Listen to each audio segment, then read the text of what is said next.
Joliba jabarani filabaw an ka foli ani tanuni an b'o ta ka di aw bɛɛ lajɛlen ma aw sigiyɔrɔw la an minnu bɛ kan an filɛ ani an minnu bɛ kan an lamɛn an ka fiɲɛ siraw kan min bɛ tali kɛ Joliba TV News ani radio Joliba kan an b'aw bɛɛ lajɛlen fo dan tɛ foli min na ka jira k'a fɔ kunnafoni gafew de lakalili waati sele filɛ nin ye min bɛ tali kɛ nin gafe ninnu bɛ sɛbɛn an balima kunnafonidilaw de fɛ don o don ka taa ntɛnɛn fo ka se jumadonyaw ma dɔgɔkun kɔnɔna la an y'a kanu nin waati mana se ka kunnafoni ninnu ta k'a lakale bamanankan na bɛɛ bɛ se ka faamuya sɔrɔ jamana kunnafoni la cogo min na an sigira kɛnɛ kan an bɛ bɛɛ fo ka bɛɛ waleɲuman dɔn an ti ɲinɛ an dɛmɛbaaw kɔ n'o ye caisse nationale d'assurance maladie n'o ye kanamu ye fo ka taa se assurance maladie obligatoire AMO maaw an b'u fo k'u waleɲuman dɔn jɛmukan in dɛmɛnen don olu de fɛ nin wagati ninnu na an b'u fo u ka baarakɛyɔrɔw la kunnafoniw la bakurunba dɔw bɛ tali kɛ k'a jira k'a fɔ ko Nouvelle Horizon ale kumana a ko kuma dɔw bɛ senna nin wagati ninnu na Algérie jamana ani Yad Agali cɛ ko kuma ninnu ye kuma dogolenw ye minnu poyi-poyira kɛnɛma Nouvelle Horizon ale y'i da don a la an bɛna o kuma o kan sisan jalaki min binnen don min bɛ tali kɛ maa dɔw kan n'o ye colonel major Kasum Goita yɔrɔ jalaki benna ale ni maa damadɔ kan k'a fɔ ko olu tun bɛ fɛ ka jamana sugusuguma k'a firi ni o ye affaire dite de déstabilisation de la transition ye cɛmancɛ fanga ko a firili de tun bɛ ninnu kɔnɔ u bɛ sariya ka bolo kan bi ko nka u ka avocat y'a jira k'a fɔ k'u minɛ cogoya ani u bɛ mara cogo min na bi ko sariya sɔsɔ bɛ a ko hukumu kɔnɔ Nouvelle Horizon y'o fɔ an bɛna o lakale aw ye sisan Info Matin fana kumana Info Matin y'a jira k'a fɔ ko min bɛ tali kɛ nin waati ninnu na ko transition cɛmancɛ fanga ko an k'an kɔlɔsi dɛ sabu ko dugawu bɛ munumunu na cɛmancɛ fanga da fɛ dugawu tɛ dɔwɛrɛ ye limanaw politiki tɔn minnu bɛ yen ni olu kɛlen don k'u disi da cɛmancɛ fanga la bi ni olu Info Matin ka fɔ la ni u ka na de bɔnnen don bi nka u bɛ fɛ ka ko sira fɛn fɛn bɛ yen n'o bɛ se ka sɔrɔ bi u bɛ se ka ye cɛmancɛ fanga kɔnɔ k'u bɛ k'o baara kɛ Info Matin o fɔ an bɛ n'o lakale aw ye Soir de Bamako kumana Soir de Bamako fana y'a jira k'a fɔ nin wagati ninnu na ko n'i ye jateminɛ kɛ an ka jamana kɔnɔna la yan nɔ ko don nataw la a jala k'a fɔ hôpital du Point G kɛnɛyasoba min filɛ nin ye n'u k'a ma ko Point G k'a baarakɛlaw don nataw la a bɛ sɔn ka goniya ye kosɛbɛ sabu ko yen baarakɛlaw bɛ fɛ ka kalo nata in bɛɛ lajɛlen de kɛ baarabila la ni u ka laɲiniw ma sabati an bɛna an da don o la ale kunnafoni sɛbɛn kelen in kɔnɔna la ni o ye Soir de Bamako ye a jala k'a fɔ Bamako sigida filanan na ko wulikajɔba dɔ kɛra yen kunungo min kun ɲɛsinnen don yɔrɔ ni waati na a jala k'a fɔ ko jamana kɔnɔna la tilatilali minnu bɛ yen n'o ye organisation territoriale ye ka jamana yɔrɔ dɔ fara yɔrɔ dɔw kan ka yɔrɔ dɔw tigɛ k'olu fara yɔrɔ dɔw kan a jala k'a fɔ kunun komi den ma ye wulikajɔ kɛ k'a fɔ k'olu tɛna jɛn n'a ye ko centre commercial dɔ filɛ nin ye ni o bilala commune 3 ka bolo kan k'olu tɛna jɛn ni o ye an bɛna an da don o la Soir de Bamako kɔnɔna la l'Indépendant an b'a a kun cɛ ni ale ye l'Indépendant y'a jira k'a fɔ ko commune 5 ale kɛnɛyaso min bɛ yen n'o ye centre de santé référence commune 5 limanaw ko sage-femme minnu bɛ yen k'olu kɔni ta kɛn bɛ walijugu sugu bɛɛ lajɛlen ka ɲɛsin banabaatɔw ma sango muso lasirilen minnu bɛ taa jiginnikɛyɔrɔw la yen limanaw k'u bɛ furaw de ta ka feere u ma ka sɔrɔ dun o man kan la min ye ale l'Indépendant kelen kɔnɔ ko kunungo Musa Mara n'o ye premier ministre kɔrɔ ye ko ale welela pôle économique et financier fɛ ka taa ɲininka a dalakan na k'u y'a diyagoya kan ko a kana bɔ jamana kɔnɔ mun salo caman min bɛ yen k'a k'o dabila ko a bɛ sariya de ka bolo kan sisan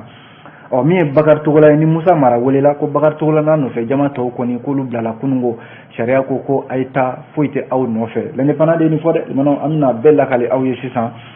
an b'a daminɛ ni Nouvelle Horizon ye ale kumana Nouvelle Horizon y'a jira k'a fɔ nin wagati in na ko Algérie jamana bɛ ko dɔ la sisan min ni ko jɛlen tɛ dɛ Nouvelle Horizon ka fɔ don sabu ko dɔ dogolen bɔra kɛnɛ kan min ni o yera Algérie jamana ani Yad Agali o ni ɲɔgɔn cɛ ko hali n'a sɔrɔla ko Mali ni Algérie jamana cɛ limanaw ko bɛn bɛ yen tɛgɛdi ɲɔgɔnma bɛ yen ko nka n'i y'a ko ta k'a lajɛ ko in limanaw Algérie jɛn tɛ dɛ Algérie jɛlen tɛ an n'u cɛ sabu n'i ye Mali ni Algérie cɛ lajɛ bi Sahel in kɔnɔna la nin jamana fila in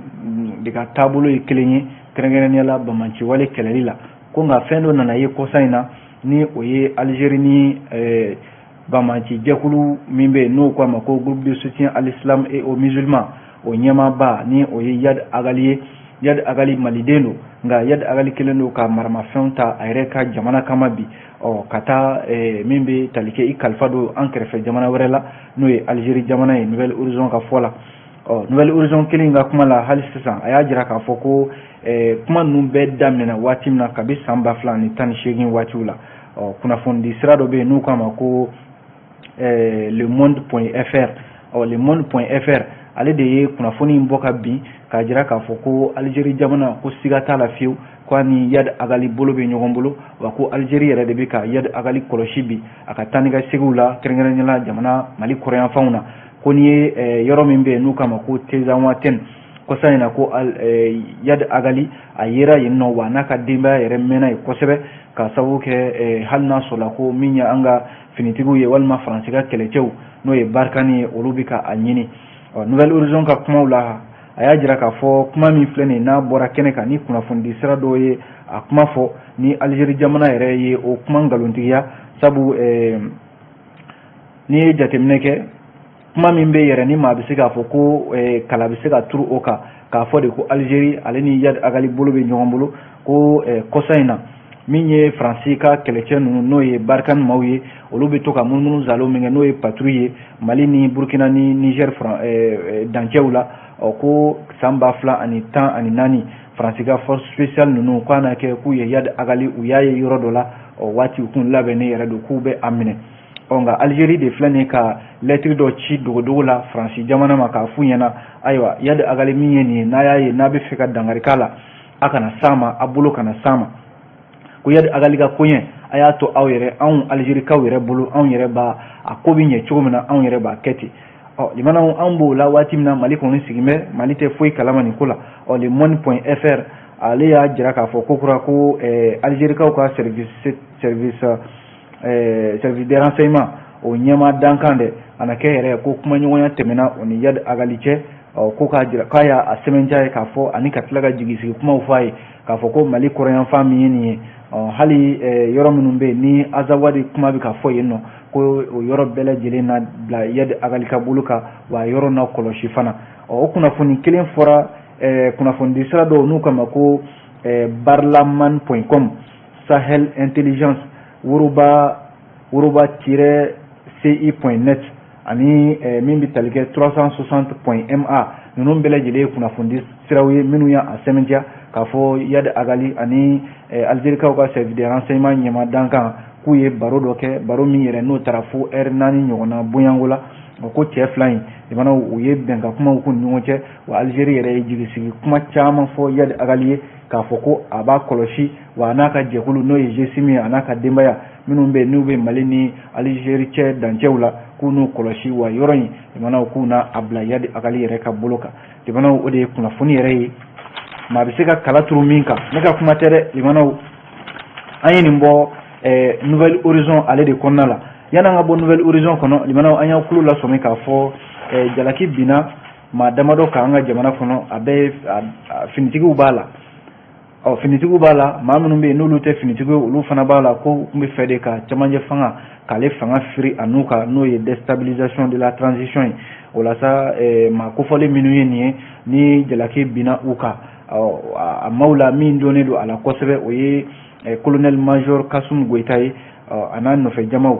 ko nka u ka lafasalibaw n'o ye avocat ye olu y'a jira k'a fɔ ko ninnu ka minɛ cogoya kabi u minɛna u tɛgɛ la don min na fo k'a fɔ u bɛ kaso la nin waati in na ko a si ma kɛ sariya kɔnɔna la u ka avocat ka jɛkulu de ye nin kuma fɔ o la sa maa kofɔlen minnu ye nin ye ni o ye colonel major Kasum Goyita ale kun ye sécurité d'état ɲɛmɔgɔ ye ka taa se docteur Kalilu Dunbiya ale kun bɛ min bɛ tali kɛ cɛmancɛ fanga yɛrɛ secrétaire général ale kun y'o ye a jirala k'a fɔ avocat ninnu ye kunnafoni in sɛbɛntiya novembre kalo tile 26 tɛmɛnen na k'a fɔ ko u bɛ jamanadenw ladɔnniya olu ka client ninnu n'o o ye docteur Kalilu Doumbia, colonel major Kassoum Goïta, commissaire de police Kayi n'o ye Mustafa Diakité ko ninnu yɔrɔ sécurité d'état ma olu de ye u minɛ kunnafoni ka fɔ la nouvelle urgence y'a jira k'a fɔ u minɛnen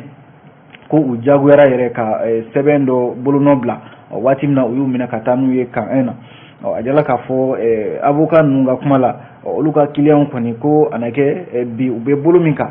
bolo min don k'a bɛna fɔ hadamadenya hakɛ ka dankari kɛ o la ani k'u ka hakɛw bɛɛ lajɛlen ka o tereke sabu ko a kun jirala k'a fɔ yɛrɛ ko fura dɔw kun kan ka k'u la n'o ye pikiri dɔw ye k'o ma se ka kɛ wa a na kɛ yɛrɛ ni o pikiri ma se ka kɛ limanaw bana bɛ se ka u sɔrɔ fɛn caman bɛ se ka u sɔrɔ avocat ninnu y'a jira k'a fɔ ko o bɛɛ lajɛlen ye u ka hakɛw o terekeli wa ko hali u ɲininkali procès verbal min n'o ye PV ye n'o dara u ka t'u bila kaso la avocat y'a jira k'a fɔ ko o gafe ma di olu ma kɔnɔ foyi ye o ɲɛna juge d'instruction min n'a dossier bi o bolo o ma foyi di u ma a ko siratigɛ la ko a ma sɔn fana u kan ka furakɛli dɔ kun kan ka k'u la ko u ma sɔn o fana ma ko dun bɛ sariya sɔsɔ n'o ye an ka sariya sunba o article 10 n'o ye article 10 ye k'a b'o sɔsɔ o la avocat kɔni ye nin kuma fɔ k'u bɛ jamana faamaw kɛrɛnkɛrɛnnenya la minnu bɛ sariya ko kunna minisiri min bɛ yen n'ale bɛ sariya ko kunna Mamadu Kasoge jamanaw k'a ka lajɛ a ka nin ko in ta ba la sabu olu yɛrɛ kun ye nin ko in ta ka taa n'a ye mɔgɔ jeninen kan k'a fɔ ko u ye plainte dɔ kɛ ko sabu ko u ka client ninnu minnu minɛna k'a fɔ ko jalaki bin'o kan k'u bɛ fɛ ka camancɛ fanga ale ye sugusuguma ka fira n'u kan ko u minɛna cogo min na a minɛ cogo ma ɲɛ ani u bɛ hali bolo min ka bi ko sariya sɔsɔ de don aya kunnafoni filɛ dɛ limanaw an ye nin kunnafoni ninnu bɔ nouvelle horizon ale de kɔnɔna la n'an bɔra nouvelle horizon kɔnɔ an bɛ don min ye info matin ale kumana info matin ko limanaw ko camancɛ fanga min filɛ n'an b'a la nin ye ko an k'an kɔlɔsi dɛ sabu ko dugaw bɛ munumunu na dugaw limanaw dugaw bɛ munumunu na info matin ka kuma la k'a bɛ tile damadɔ bɔ sisan k'a bɛna fɔ jɛkulu dɔw de bɛ yen olu bɛ ka fara ɲɔgɔn kan jɛkulu minnu bɛ yen ni olu yɛrɛ dalakan tɛ dɔwɛrɛ ye ko camancɛ fanga u bɛ fɛ ka a lafasa camancɛ fanga n'o ye transition ye a ka se ka laban ɲuman na o jɛkulu ninnu politikimaw b'a la jɛkulu wɛrɛw b'a la i n'a fɔ plateforme unie pour le Mali ani cadre d'échange des regroupements et partis politiques pour une transition réussie ani force patriotique et progressiste faso Kumaboton plateforme cœur pour la nation ani Parina limanaw ninnu ye jɛkulu ye minnu de farala ɲɔgɔn kan ko olu fɛla ye camancɛ fanga ka lafasa limanaw fasidi semaine info matin kelen do ka i yɛrɛ ɲininka u ye communiqué dɔ de kɛ communiqué min n'o kɛra sibiri tɛmɛnen ko nin jɛkulu min ye nin ye ko olu fɛla ye min ye o ye de k'a fɔ ko gouvernement u bɛ ka jalaki bɛ min bɛ gouvernement kan ko gouvernement bɛ ka assise nationale dɔ labɛn ko k'a sɔrɔ jamana lakana sen bɛ ka sabati ko jamana ka gɛlɛn n'o ye cherté de la vie foyi tɛ se ka san limanaw ani sariya yɛrɛ ko sariya kɛlen don fɛn ye bi min tigɛ tɛ ka jamanadenw damakɛɲɛ ani maaw minɛni ka bila kasow la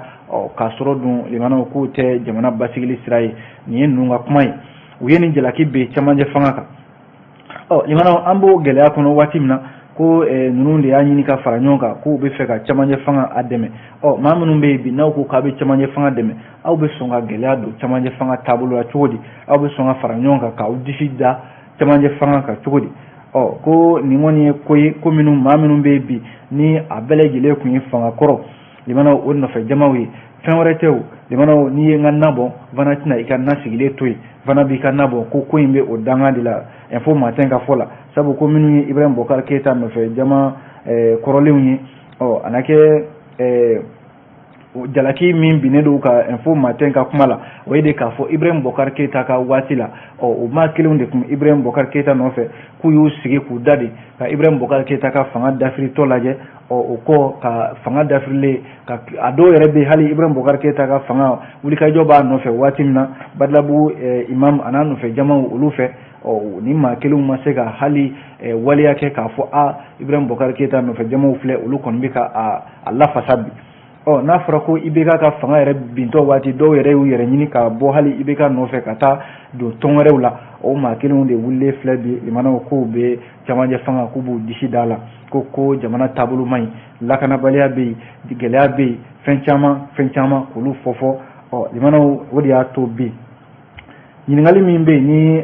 maliden caman bɛ ka o kɛ o de ye k'a fɔ ni maa kofɔlen ninnu u kun bɛ maa min nɔfɛ n'o ye IBK ye a ka fanga bɛn waati ninnu tun bɛ fan jumɛn yalima fɛɛrɛ wɛrɛ de b'u bolo bi fɛɛrɛ min bɛ yen ni olu ko k'olu na cɛmancɛ fanga dɛmɛ o ye fɛɛrɛ fasugu jumɛn ye limanaw n'u bɛna se ka cɛmancɛ fanga dɛmɛ n'o ye o de y'a to kuma in daminɛna ni min ye info matin ka fɔ la ko limanaw ko an k'an kɔlɔsi ko dugawu bɛ munumunu na ne ka kuma tɛ dɛ limanaw an ye nin bɔ parce que sɛbɛn info matin de kɔnɔna la n'an bɔra info matin kɔnɔ soir de Bamako an bɛ don ale kɔnɔna la soir de Bamako kuma fila bɛ soir de Bamako kɔnɔ limanaw fɔlɔ o ye k'a fɔ Bamako sigida filanan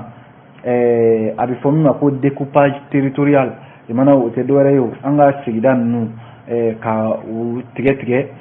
baara kura min don ka yɔrɔ dɔw bɛ yen k'olu fara yɔrɔ dɔ kan ka yɔrɔ dɔ tigɛ k'o fara yɔrɔ dɔ kan o baara min bɛ sen na an ka jamana faamaw fɛ komi de maa dɔw de wulila kunungo ka sira min bɛ yen n'o bɛ pont fɔlɔ n'o ye pont de martyrs k'ale tigɛ pewu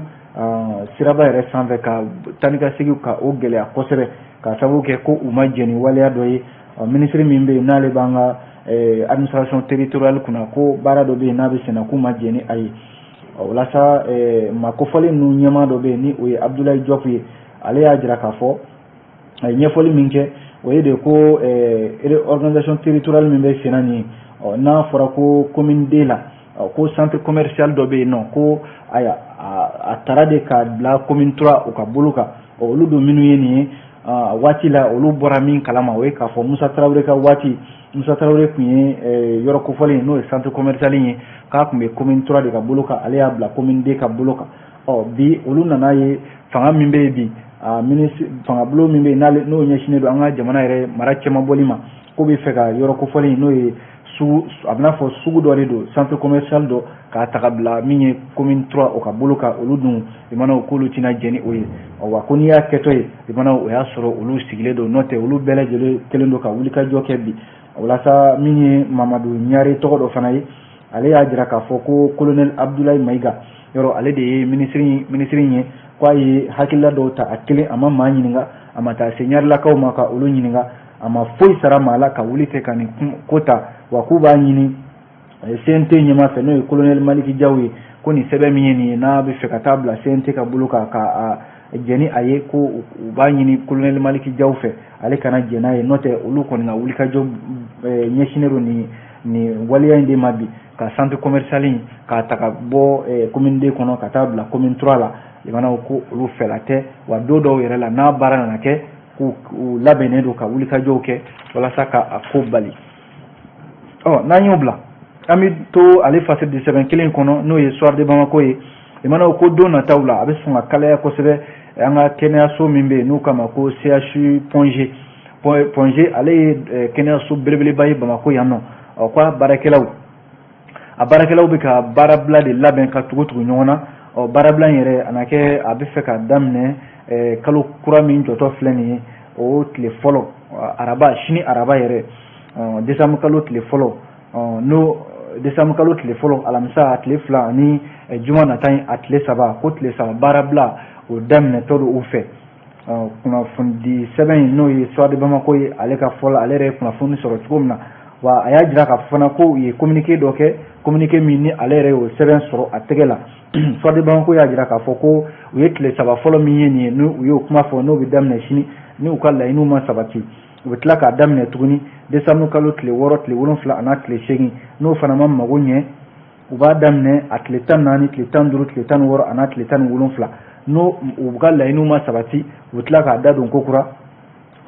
décembre kalo tile 20 tile 21 tile 22 ka se a tile 23 ma n'o fana ma mago ɲɛ limanaw décembre kalo tile 28 a tile 29 tile 30 ka taa se a tile 31 ma yɔrɔ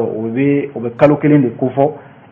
baarabila la o de la hôpital Gabriel Touré n'o ye CHU Ponge u y'a jira k'a fɔ nin baarabila min filɛ n'a bɛ ka tugu ɲɔgɔn na dɔwɛrɛ tɛ ko baara yɛrɛ cogoya kɛnɛyasoba in kɔnɔna la a bɛ tali kɛ o la n'o ye plateau technique ye ale ka se ka don ba la ani fana baarakɛlaw ka lafasali kulu minnu bɛ yen n'o ye syndicat ye olu fana ka fereke kana don sen na olu ka baara la k'u bɛ baara min na nin ye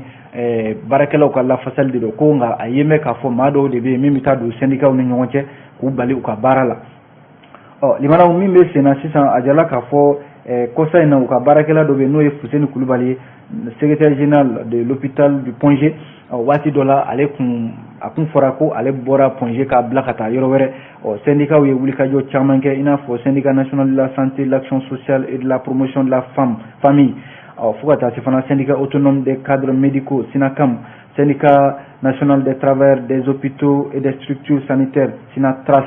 olu ko u ma jɛn ni o ye u kun ye laɲini kɛ a na kɛ o laɲini jaabi sɔrɔla o la ko nka k'a ye bi plateau technique min n'o ye kɛnɛya yɛrɛ taabolo banabaatɔw kan ka furakɛ cogo min na o fura ɲuman tɛ ka sɔrɔ foyi tɛ ka kɛ hôpital Gabriel Touré kɔnɔ bi min bɛ se ka banabaatɔw lawasa baarakɛlaw y'a jira k'a fɔ olu kɔni kɛtɔ don ka nin baarabila in k'a tugu ɲɔgɔn na ni fɛn dɔ ma kɛ limanaw nin bɛ sɔn ka kɛ gɛlɛya ye don nataw la dɛ kunnafoni filɛ Soir de Bamako y'a fɔ ni Soir de Bamako y'o fɔ limanaw ko an ka taa commune 5 n'o ye Bamako sigida 5nan ye yen fana ko kɛnɛyaso min bɛ yen nɔ ko walejugu dɔ bɛ yen min na a ma bɛn dɛ n'i kɛra kɛnɛya baara kɛbaa ye ka ban limanaw e kan ka bila banabaatɔw de ka bolo kan e man ka banabaatɔw ka hakɛ k'o tereke ko nin ye maternité min filɛ nin ni o ye centre de santé de référence commune 5 Bamako district kɔnɔna la yan nɔ ko a jala k'a fɔ nin waleya dɔw ye min bɛn tɛ dɛ sabu ni i kɛra dɔgɔtɔrɔ ye ka ban kalinkasiyɛn de b'i bolo i tɛ banabaatɔw ka hakɛ i t'o tiɲɛ wa banabaatɔ ni hakɛ fɛn fɛn kan ka kɛ i kan ka o lafasa ko nka ko nin sage femme dɔw de ye minnu ni siga kɛr'u la sage femme tɛ dɔwɛrɛ ye o limanaw dɔgɔtɔrɔmuso minnu bɛ yen ni olu de bilan bɛ muso lasirilen tɔn olu ka koɲɛ kama ko nka a jala k'a fɔ CCRM min filɛ nin commune 5 la ko nka sage femme dɔw bɛ yen limanaw a bɛɛ tɛ dɛ nka dɔw bɛ yen minnu bɛ yen n'olu ka baara bɛnnen de don limanaw tintɔw ka fura ka furaw feere u ma furaw de maralen bɛ u yɛrɛ bolo min tɛ pharmacie ka furaw ye walima jigini siraw walima min bɛ tali kɛ jigini sɔngɔ minnu bɛ yen fura minnu bɛ don muso lasirilen tɔw la ani nafolo min kan ka don u la limanaw i b'a sɔrɔ u yɛrɛ b'a wari ɲini u yɛrɛ fɛ ani fana fura minnu kan ka don u la a furaw bɛ olu yɛrɛ bolo u yɛrɛ b'a feere misali la fasidi sɛbɛn l'indépendant ka fɔ la limanaw ko yɔrɔ centre de santé in kɔnɔna la a jirala k'a fɔ n'i nana n'i ka banabaatɔ ye i b'a sɔrɔ fura dɔw de bɛ yen o bɛ k'u la siɲɛ fɔlɔ la n'a sɔrɔla césarienne don ko fura fɛn fɛn bɛ di a bɛɛ bɛ di fu de la nka i b'a ye k'a fɔ sage femme ninnu ko u bɛ o mara u fɛ u b'o feere maaw ma filanan ye mun ye ni jigini nana kɛ ka basi ma bɔ a la i b'a sɔrɔ i kan ka min sara limanaw jigini sara yɛrɛ la k'a sɔrɔ amo tɛ ko bisa 1,600 ani kɔ ko nka limanaw a jala k'a fɔ sage femme ninnu u bɛ 1,000 minɛ n'a fɔ u bɛ sefa wari 7,000 u b'o de minɛ maaw la k'a sɔrɔ dun o tɛ a ma dabɔ o kama limanaw ni min bɛ senna nin ye ko min y'a la ko la ko juguman yɛrɛ ye a sage femme dɔw bɛ yen limanaw olu kɛlen don ka laada yɛrɛ de sigi a ko la muso o muso mana na jiginni na commune 5 ale kɛnɛyaso kɔnɔna la i b'a sɔrɔ u bɛ 5,000 walima 1,000 u b'o minɛ i la k'a fɔ ko i ka ko bɛɛ lajɛlen bɛ kɛ o kɔnɔna la limanaw nin dun ye waleya ye a fɔra jamana kɛlen don ka fɛn bɛɛ lajɛlen ta ba la nka ko min ye ni sage femme ninnu ye u ka baara de bɛnnen don nin walejugu ninnu ma kunnafoni filɛ l'indépendant ka kuma don limanaw yan'an ka bɔ l'indépendant kɔnɔ ko min ye Bakari Togola ye a n'a nɔfɛmaa minnu bɛ yen ni jalaki kun binna u kan maa 11 limanaw ko sariya ko u nɔ tɛ foyi foyi la sabu ko dalu foyi ma sɔrɔ jalaki ninnu na min bɛna Bakari Togo la a n'a nɔfɛ jama maa 11 kan k'a fɔ ko u jalakira ko miliyari 9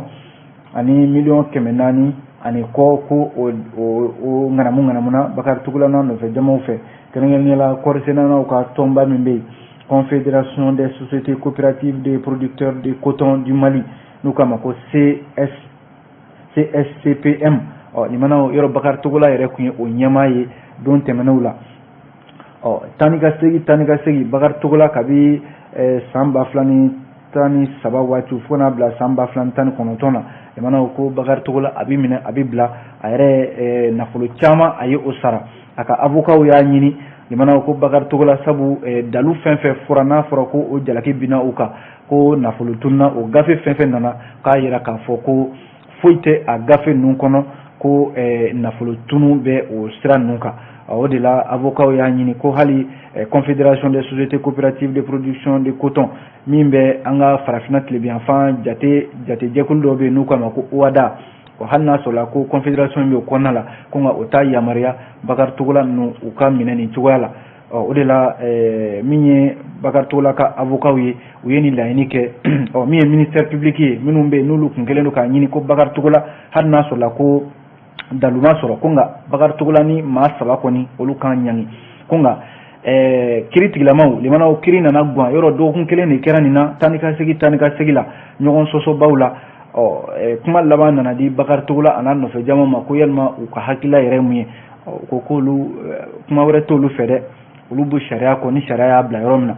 min ye tribunal ɲɛmaa ye limanaw ko a ye kiri tigɛ k'a ko Bakari Togo la foyi tɛ aw kɔ i ni nɔfɛ jama maa 11 a ye taa so kiri a bannen ye nin ye ko nka Bakari Togo la limanaw ko a kun ye bilali dɔ kɛ min ye avril kalo tile 7 tɛmɛnen na a kun fara caution miliyari 4 a y'o sara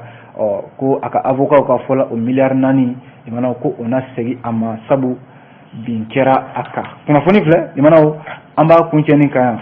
k'aw bɛɛ lajɛlen fo ka waleɲuman dɔn indépendant de nin fɔ k'aw bɛɛ lajɛlen fo ni Ala sɔnna sini gafe kuraw bɛ sɛbɛn an b'olu lakali aw ye laadira kɔnɔna la a k'an bɛn diɲɛ waati wɛrɛ